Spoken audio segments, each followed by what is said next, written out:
She begged for a grandchild for 5 years. When she finally got one, she accused me of cheating. My husband and I never planned on having kids. We were the kind of couple who liked quiet mornings, spontaneous weekend trips, and a clean house that stayed clean for more than 10 minutes.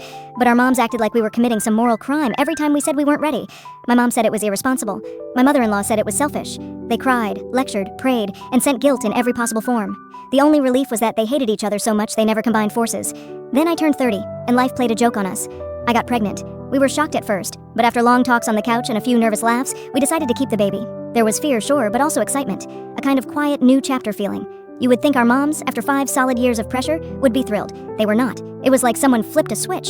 Suddenly, they both acted distant, like the whole thing annoyed them. Calls got shorter. Texts got slower. The enthusiasm they begged for disappeared the moment it became real. When I went into labor, my sister drove to the hospital before the sun came up. She brought water, crackers, chapstick, the whole survival kit. She held my hand through every contraction. She rubbed my back when I was shaking. She stayed in that room for hours without once complaining.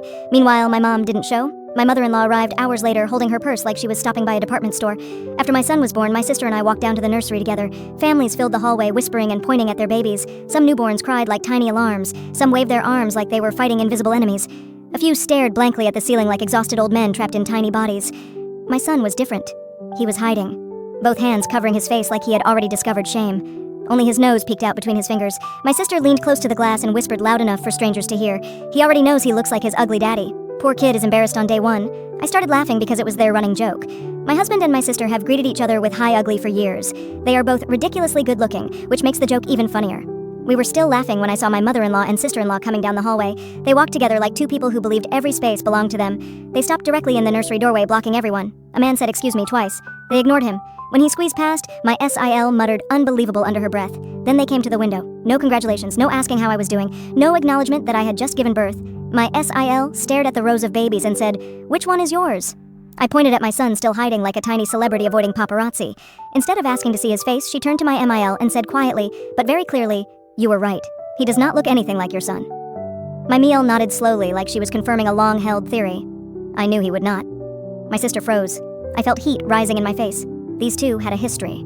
For years, they had doubted the paternity of every baby born in the family. Cousins, neighbors, friends, it was like they believed no woman on earth had ever been faithful. And now they were doing it to me, on the day I gave birth, while looking at their own grandchild. My sister and I locked eyes, then we both started laughing. Not polite laughter, the kind that hits you because reality has become so ridiculous that your brain refuses to process it normally.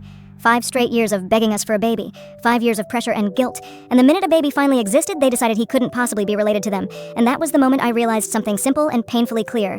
Family is defined by who shows up, and the people who actually showed up were already mine.